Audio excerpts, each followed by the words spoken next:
Detik ini, saat kalian sedang duduk santai menatap layar ponsel, di suatu tempat yang tersembunyi dari radar satelit tercanggih sekalipun, ada sebuah dinding raksasa yang sedang bergetar. Di balik dinding itu, jutaan makhluk beringas sedang mencakar, menggali, dan berusaha merobohkan sekat yang memisahkan mereka dengan dunia kita.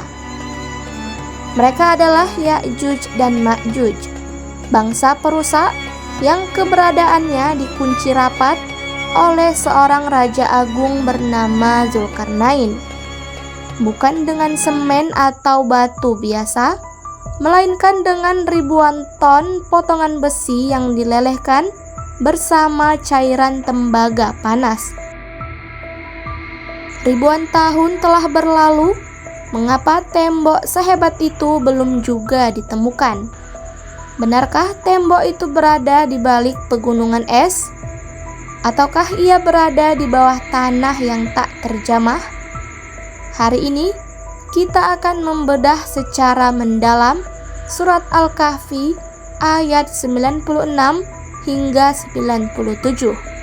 Menelusuri jejak perjalanan Zulkarnain dan melihat tanda-tanda masa depan ketika tembok ini akhirnya hancur lebur. Tonton video ini sampai habis, karena rahasia yang akan kita bahas mungkin akan membuat kalian tidak bisa tidur malam ini. Siapakah sebenarnya Zulkarnain? Namanya abadi dalam Al-Quran bukan tanpa alasan.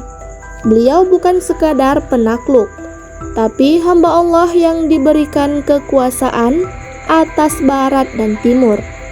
Dalam perjalanannya menuju utara, beliau sampai di antara dua gunung yang sangat tinggi.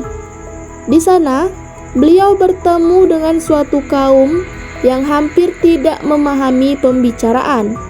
Mereka memohon dengan sangat, "Wahai Zulkarnain, sesungguhnya Ya'juj dan Ma'juj itu adalah orang-orang yang membuat kerusakan di muka bumi. Maka, dapatkah kami memberimu upeti agar kamu membuatkan dinding pembatas antara kami dan mereka?" Perhatikan kemuliaan Zulkarnain. Beliau tidak meminta harta, melainkan meminta bantuan tenaga. Disinilah proyek arsitektur paling misterius dalam sejarah manusia dimulai. Proyek yang bukan untuk kemegahan, tapi untuk melindungi peradaban manusia dari kehancuran. Dalam Al-Quran surah Al-Kahfi ayat 96, Zulkarnain berkata, "Berilah aku potongan-potongan besi." Bayangkan, ribuan ton besi dikumpulkan hingga setinggi puncak gunung. Lalu beliau memerintahkan, "Tiuplah api itu," hingga besi itu merah membara. Dan rahasia kekuatannya ada pada langkah terakhir. "Berilah aku tembaga mendidih, agar kutuangkan ke atas besi itu." Secara sains, perpaduan besi dan tembaga menciptakan reaksi kimia yang luar biasa kuat dan anti korosi atau karat. Inilah mengapa tembok itu tidak hancur oleh cuaca ekstrim selama ribuan tahun. Ya'juj dan Ma'juj pun tak berdaya. Al-Quran menegaskan dalam ayat 97, "Maka mereka tidak bisa mendakinya dan tidak bisa pula melubanginya. Penjara itu sempurna, rapi, licin, dan tak tertembus. Namun, ada satu celah yang setiap hari mereka buka, dan hanya tertutup oleh satu kalimat, insya Allah."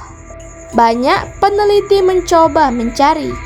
Ada yang menunjuk ke arah pegunungan Kaukasus di Georgia. Ada yang menunjuk ke arah tembok besar Cina, namun tidak ada yang benar-benar pas dengan deskripsi Al-Quran yang menyebutkan perpaduan besi dan tembaga. Mungkinkah tembok itu disembunyikan oleh Allah dari mata manusia melalui teknologi kamuflase alam atau dimensi yang berbeda? Ataukah tembok itu kini sudah tertimbun oleh es abadi di kutub? Kita harus ingat, Zulkarnain berkata bahwa tembok ini adalah rahmat dari Tuhannya. Namun tembok ini memiliki masa berlaku. Saat janji Allah datang, tembok itu akan dijadikan hancur lebur rata dengan tanah. Ini adalah pengingat bagi kita, tembok itu bukan hilang. Tembok itu sedang menunggu waktu untuk runtuh, dan saat itu terjadi, Ya'juj dan Ma'juj akan turun dari tempat-tempat tinggi dengan sangat cepat, seperti air bah yang tak terbendung. Membahas tembok Zulkarnain bukan untuk menakut-nakuti, tapi untuk menyadari bahwa janji Allah itu nyata. Tembok itu adalah pembatas antara kita dan fitnah akhir zaman. Selama tembok itu masih berdiri, kita masih punya waktu untuk memperbaiki diri. Mari kita sejenak berdoa. Ya Allah, lindungilah kami dari fitnah Ya'juj dan Ma'juj. Lindungilah kami dari fitnah Dajjal, dan jadikanlah kami hamba-Mu yang senantiasa bersiap dengan amal saleh sebelum pintu-pintu ujian itu terbuka. Di manakah menurut kalian tembok misterius ini berada? Dan tanda-tanda apa yang paling kalian khawatirkan saat tembok ini runtuh nanti? Tulis di kolom komentar ya. Jangan lupa tekan tombol like jika kalian merasa video ini bermanfaat, dan sebarkan ke keluarga kalian agar kita semua tetap waspada. Sampai jumpa di misteri berikutnya.